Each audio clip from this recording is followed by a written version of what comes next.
नमस्कार, voice of Asians के सभी दर्शकों का हार्दिक स्वागत है। आज हम आपसे एक ऐसी पर्सनैलिटी को मिलवाते हैं जिन्होंने जब जब यात्राएं की तो कैलाश पर्वत की चढ़ाई भी कर डाली, और फिर जब साइकिलिंग की तो साइकिल पे निकले यूरोप के लिए पूरा यूरोप घूम दिया।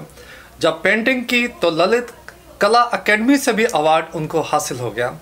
ऐसी बहुत सी उपलब्धियां उनकी हुई लाइफ में, और आज हमारे बीच हमारे स्टूडियोज में खास तौर पर मौजूद है विजय मित्तर जी। विजय जी, बहुत बहुत स्वागत है आपका। नमस्कार, थैंक यू। तो विजय जी, सबसे पहले आपकी ज़िंदगी की यात्रा शुरू करते हैं, आपका करियर। तो कौन से फील्ड में आपने अपना करियर शुरू किया? 77 में मैंने अपनी ग्रेजुएशन की थी, और जब मैंने मैट्रिक कंप्लीट की तो उसमें ही मुझे फादर साहब ने अपने डिपार्टमेंट इलेक्ट्रिसिटी बोर्ड में ही मुझे जॉब दिलवा दी जी। उस समय मैं सिर्फ 18 साल का था जी। तो 18 साल के बाद मैंने अपना जो इवनिंग कॉलेज ज्वाइन किया। मैंने सारी ग्रेजुएशन अपने गवर्नमेंट कॉलेज से की जी। तो ड्यूरिंग दैट मैं जॉब भी करता रहा जी। तो मैंने तकरीबन 42 ईयर्स जॉब की है इलेक्ट्रिसिटी बोर्ड में। वाह। तो तकरीबन मैं लुधियाना में रहा हूँ तकरीबन, और मेरी जॉब थी सब स्टेशन इंजीनियर था मैं। जी जी जी। तो सारा थ्रू मैंने डिपार्टमेंट अपना इलेक्ट्रिसिटी बोर्ड में ही गुजारा। तो यात्राओं का कैसे शौक पड़ा? और मेरे पिताजी को बहुत शौक था घूमने फिरने का, जी। तो जब हम छोटे थे तो वो हमें ले जाते थे घुमाने फिराने के लिए। जी। तब से मुझे भी शौक जाग उठा। अच्छा। तो ड्यूरिंग जॉब भी मैं अपना शौक रखा बरकरार मैंने। जी जी। तो उसमें मेरे कुछ दोस्त मिल गए जो यात्रा करते थे। जी जी। महाराष्ट्र के दोस्त हैं मेरे, वो दीपक जी हैं, वो जो मेरे साथ थ्रू जर्नी में रहे हैं। जी जी जी। तो फिर उसमें कैलाश मानसरोवर की यात्रा मैंने उनके साथ की। अच्छा। एंड श्रीखंड यात्रा की। जी। आदि कैलाश यात्रा की। अच्छा। मणिमहेश यात्रा की। क्या बात। किन्नर कैलाश यात्रा की। और मैंने 5 कैलाश करके अपने जीवन को सफल किया। क्या बात है। सब कृपा ऊपर भोले शंकर की है। तो पता लगा कि आप जब यूरोप को जाया करते थे तो आप सूटकेस में अपना साइकिल पैक करके वहाँ पहुँच जाते थे, और वहाँ फिर साइकिल चलाया करते थे और झंडा लगा होता था भारत का। तो ये घटना थोड़ी सी बता दीजिए। तो चलो पहले मैं आपको बताता हूँ मेरे साइकिलिंग का सफ़र कहाँ से शुरू हुआ। जी जी। तो सबसे पहले 2005 में मोटरसाइकिल पे गया था लेह लद्दाख। जी जी। तो उसमें कुछ ऐसा इंसिडेंट हुआ, तो कुछ दोस्त कहते थे यार बड़ा हाइट में है हमारा, कुछ सांस फूल रहा है। तो फिर उनको मैंने बोला कि देखो वो एक कपल आ रहा है, वो साइकिल पे आ रहे हैं। जी जी। तो आप मोटरसाइकिल पे आके घबरा रहे हो। तो कहते वो अंग्रेज़ है, वो अंग्रेज़ी ऐसा काम कर सकते हैं। हाँ हाँ। तो मैंने कहा नहीं, ऐसा हम भी कर सकते हैं। जी जी जी। तो उन्होंने हमें चैलेंज किया भी आप करके दिखाओ। ओके। तो फिर मैं 2010 में स्टार्टिंग जो मैंने पहले साइकिल की। जी जी। तो एक देसी साइकिल लेके मैं वैष्णो देवी गया, यहाँ से लुधियाना से। क्या बात है। तो उसका थोड़ा सा हौसला हुआ यार मैं कुछ कर सकता हूँ।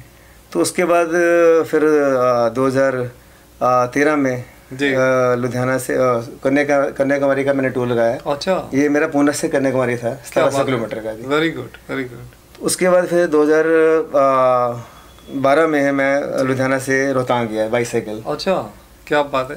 फिर उसके बाद मैं गया 2015 में लुधियाना से लेह लद्दाख खरदुंगला पास। वाह, क्या बात है। तो उसमें इवन साइकिल के ओंकार बाबा जी ने मुझे इस बात के लिए स्पॉन्सर किया था। जी जी जी। तो मैं 18,380 फीट हाइट पे अपना इंडिया का फ्लैग लहरा के आया था। वाह वाह वाह।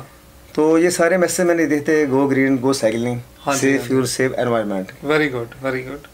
तो उसके बाद फिर जब थोड़ा सा ज़्यादा हौसला हुआ अभी अब देश के बाहर जाना चाहिए। जी जी। फिर 2016 में मैंने अपने 2 दोस्तों के साथ, एक मेरे दोस्त मंजीत धीमान, निकी गरेवा, जी जी जी, उनके साथ फिर मैंने यूरोप जाने का प्लान बनाया। ओके। तो हम यहाँ से यूरिक स्विट्जरलैंड गए थे अपना साइकिल पैक करके। जी जी जी। तो एयरपोर्ट से आके ही हमने बाहर निकल के अपने साइकिल फिट किए। अच्छा। और गूगल की सहायता से हमने जहाँ जहाँ हमने टारगेट रखे थे, जैसे गुरुद्वारा साहब है, जब जो भी हमारे फिक्स टारगेट थे, जी जी, गूगल ने हमें गाइड किया।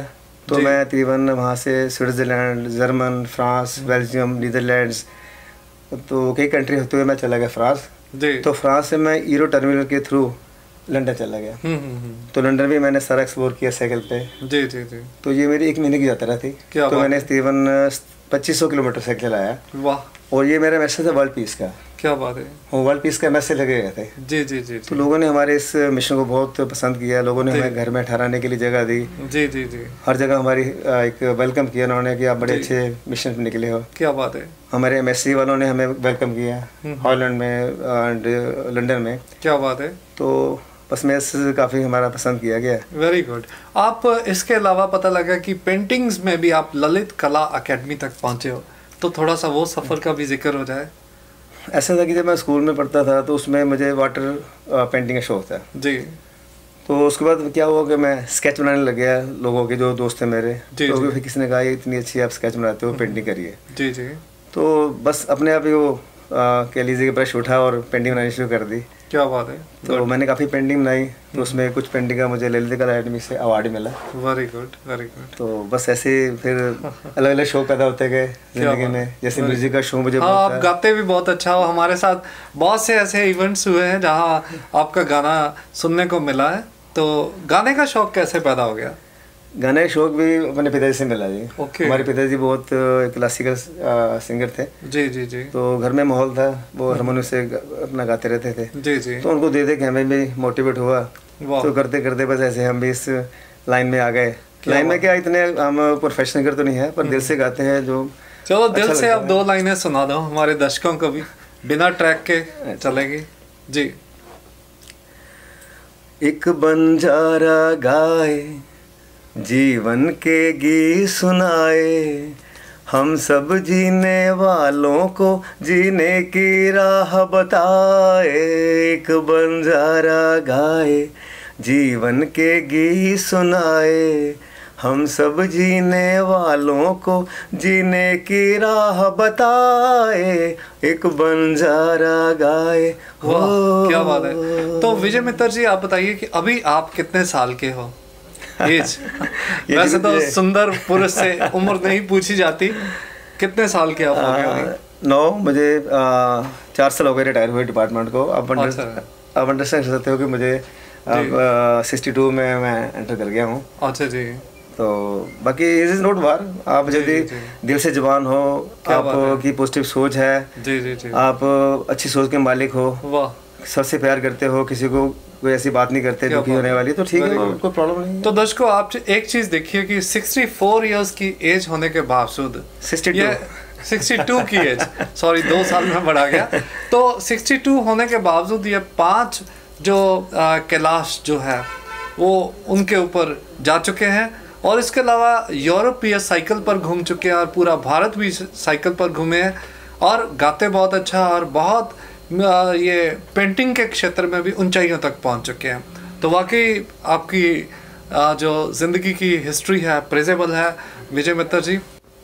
तो दर्शकों, आपको बताना चाहेंगे कि अभी वॉइस ऑफ एशियंस का हमारा फर्स्ट एनुअल अवार्ड फंक्शन जो हो रहा है 4 नवंबर संडे को सुबह 10 से लेकर 12 बजे T5 फिरोजपुर रोड में, तो जिसमें बहुत बड़ी बड़ी हस्तियां शामिल हो रही हैं। वहाँ भी गाने के लिए स्पेशली विजय मित्तर जी को चुना गया है, एक मोटिवेशनल सॉन्ग आपके लिए सुनाएंगे। और विजय जी, एक बात बताइए कि आप इतना सारा कुछ करते हो, तो मोटिवेशन सबसे ज़्यादा किसकी रहती है? वैसे मुझे तो पता है, पर दर्शकों को एक बार बताना चाहेंगे। देखो, ऐसा है जी कि यदि आप कोई भी काम करते हो अपनी फैमिली में रह के, तो फैमिली की सपोर्ट बहुत ज़रूरी है। उसके बिना आप कुछ नहीं कर सकते। तो ये मेरी सपोर्ट जो है मेरे फैमिली की है, ख़ास करके मेरी मिसेज़ पूनम मित्तर जी, जिन्होंने मुझे हर स्टेप पे मुझे मेरी सपोर्ट की है, चाहे पेंटिंग है, चाहे साइकिलिंग है, चाहे ट्रैकिंग है, चाहे ड्यूटीज़ भी। देखो, मैं नाइट ड्यूटी लगाता रहा हूँ, उसमें भी उन्होंने बड़ा मुझे सपोर्ट किया, और ट्रैकिंग के लिए मुझे 1 महीना बाहर जाना पड़ता था, उसके लिए भी उन्होंने बड़ा सपोर्ट किया। तो ये मोटिवेशन तो घर से मिलती है। तो बिल्कुल सही है। और कौन सा बड़ी अचीवमेंट है, थोड़ा शॉर्ट में बता दीजिए, और आने वाले टाइम में क्या प्लान है मेन आपका? अचीवमेंट मैंने ऐसा है कि अभी मैं सुपर रनर्स बना हूँ, जो एक फ्रांस की रेसेस होती हैं, जो आप 200, 300, 400, 600, 1000 किलोमीटर, वो आपको फिक्स टाइम में लगानी होती हैं। क्या बात है। तो लास्ट ईयर मैंने भी उसको लगाया था, सुपर रनर बना था। अब सेकंड टाइम फिर मैंने इस साल भी 200, 300, 400, 600 लगा के, तो मैं नॉर्थ इंडिया में एक सीनियर साइकिलिस्ट के तौर पर मैं फर्स्ट आया हूँ उसमें। Very good. तो अब जो नेक्स्ट मेरा मिशन है, मैं अभी इस साल मैराथन हुई थी लुधियाना में 21 किलोमीटर की, वो भी मैंने की है। तो लास्ट ईयर भी मैंने की थी। अब मेरा टारगेट है नेक्स्ट बॉम्बे में हो रही है 20 जनवरी को मैराथन 42 किलोमीटर। क्या बात है। तो मैं उसमें भी ज्वाइन करने जा रहा हूँ। हमारी शुभकामनाएं हैं आपके साथ। और दर्शकों, आपको बताना चाहेंगे कि सफल होने के लिए उम्र कोई मायने नहीं रखती। 62 की एज में भी ये देखने में 32 के जवान हैं, और वाकई इनका जो काम है प्रेजेबल है। तो उम्मीद है कि आपको प्रेरणा ज़रूर मिलेगी, खास करके उन लोगों को जो छोटी सी बात पे निराश हो जाते हैं और उनको लगता है कि अब जीवन में कुछ नहीं कर पाएंगे, तो उनको मोटिवेशन ज़रूर मिले, ऐसी हमारी उम्मीद है। और विजय जी, आप खास तौर पर आपका धन्यवाद कि आपने आज हमारे लिए समय निकाला। धन्यवाद। Thank you. तो प्रिय दोस्तों, आप बताइएगा कि आपको ये इंटरव्यू कैसी लगी। अगर अच्छी लगी तो अपने दोस्तों के साथ शेयर ज़रूर कीजिएगा और हमारा YouTube channel voice of Asians को और हमारे फेसबुक पेज को लाइक और सब्सक्राइब ज़रूर कीजिएगा ताकि लेटेस्ट अपडेट्स आपको हम दे सकें। फिर मिलेंगे एक और मुलाकात के साथ, तब तक के लिए नमस्कार। Thank you.